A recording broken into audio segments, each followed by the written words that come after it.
Hello বন্ধুরা, আশা করি তোমরা সবাই ভালো আছো এবং সুস্থ আছো। আজকে তোমাদের কাছে অ্যানিমেটেড সিরিজে আরেকটা টপিক নিয়ে এসেছি, মজাদার টপিক। সেটা হচ্ছে 30 সেকেন্ড অ্যানিমেশন স্টোরি ফর্মুলা। দেখবে এখন ইউটিউবে খুব ছোট ছোট শর্ট স্টোরি হয়, ঠিক আছে? সেই স্টোরি বানাতে গেলে কি কি পয়েন্ট তোমাকে খেয়াল রাখতে হবে সেটা তোমাদেরকে আজকে বলতে চলেছি। তো দেরি না করে শুরু করা যাক আজকের ভিডিও। তো 30 সেকেন্ডস অ্যানিমেশন একটা লং স্টোরি কাজ করে না এখানে, তাই জানো তো? তো এইখানে সিম্পল ফাস্ট ক্লিয়ার আইডিয়া দরকার একদম। সবচেয়ে ইউজফুল ফর্মুলা হলো, যেটা হচ্ছে আমার কাছে মনে হচ্ছে, সেটা হচ্ছে যে যে হুক, প্রথমে হুক করো, ঠিক আছে? তারপরে হচ্ছে হুকের পরে হচ্ছে সেখানে প্রবলেম দেখাও, PROBLEM প্রবলেম। তারপরে দেখাও টুইস্ট, TWIST টুইস্ট। তারপরে এন্ড দেখাও, ঠিক আছে? তো এই hook, problem, twist and end কি জিনিস সেটা তোমাদেরকে বলতে চলেছি। তো সবার প্রথম যেটা বলছি যে হুক। হুক কি জিনিস? শুরু করো, মনে করো 30 সেকেন্ডের মধ্যে 0 থেকে 5 সেকেন্ড, হ্যাঁ, অ্যাটেনশন গ্র্যাব করতে হবে। দেখা মাত্র ভিউয়াররা ভাববে এরপর কি হবে। উদাহরণ যদি আমি এক্সাম্পল হিসেবে ইউজ করি, তাহলে হচ্ছে মনে করো একটা বিড়াল সুপারহিরো পোজ নিচ্ছে, রোবট সাডেনলি অ্যালাইভ হয়ে গেল, ঠিক আছে? ক্যারেক্টার কলার চোখলার মধ্যে পা পিছলে পড়ে গেল।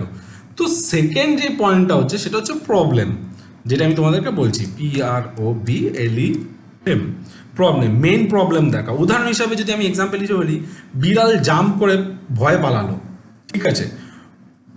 রোবটের ব্যাটারি শেষ, ঠিক আছে?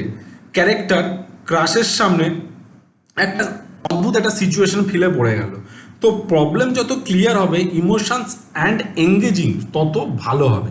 তো এটা সবসময় মাথায় রাখবে, 5 থেকে 15 সেকেন্ডের মধ্যেই তোমাদেরকে রাখতে হবে প্রবলেমটা, ঠিক আছে? আচ্ছা, এটা আমি 3 নম্বর পয়েন্ট লিখি, 3 নম্বর পয়েন্ট। তো এরপরে যে প্রবলেমটা আছে এটা হচ্ছে 4 নম্বর পয়েন্ট, সেটা হচ্ছে বিল্ড আপ, যেটাকে বলতে পারি আমরা টুইস্ট বা কিছু সামথিং, BUILD বিল্ড আপ তোমাকে রাখতে হবে 15 থেকে 25 সেকেন্ড, ঠিক আছে? এটা মাথায় রাখবে। ক্যারেক্টার চেষ্টা করবে, সবসময় মাথায় রাখবে যে ক্যারেক্টারের যে সাবজেক্টটা থাকবে সেই প্রবলেমটা সলভ করার চেষ্টা করছে। তো এখানে তোমাকে অ্যাক্টিং দিতে হবে, টাইমিং দিতে হবে, এক্সপ্রেশন দিতে হবে, স্টেজ অ্যান্ড স্কোয়াজ দিতে হবে, ফ্যাক্ট রিয়াকশন ব্যবহার করো, ঠিক আছে? এবার যেটা হচ্ছে 25 থেকে 30, ঠিক আছে, যেটা সব থেকে আমাদের লাস্ট, যেটা হচ্ছে 5 নম্বর পয়েন্ট, সেটা হচ্ছে আমাদের এন্ডিং। এন্ডিং রাখো, যেটা 25 থেকে 30 সেকেন্ড, ঠিক আছে? শেষে ফানি বা ইমোশনাল পে অফ দাও। ঠিক, হিরো ক্যাট জাম্প দিল, কিন্তু তিনি গ্যাপ ছিল, জাম্প দিয়ে মনে করো জাম্প করতে গিয়ে মাঝখানে পড়ে গেল, ঠিক আছে? রোবট ফ্রেন্ড পেয়ে গেল একটা টোস্টার ফ্রেন্ড, ঠিক আছে? মনে করো যে টোস্টার মানে যে দেখবে যে পাউরুটিগুলো শেখে না, সেরকম, ঠিক আছে? ঘোষ তো সবাইকে ভয় দেখতে গিয়ে নিজে ভয় পেয়ে গেল। মনে করো একটা ভূতের ক্যারেক্টার যে হুট করে বাথরুমে গেল, বাথরুমে গিয়ে দেখছে একটা মানুষ দাঁড়িয়ে রয়েছে বাথরুমের ভিতরে। তো ভূতটা বাথরুমে মানুষটাকে দেখে অবাক হয়ে ভয়ে কেমন হার্টবিট দিবিক দিবিক দিবিক করছে।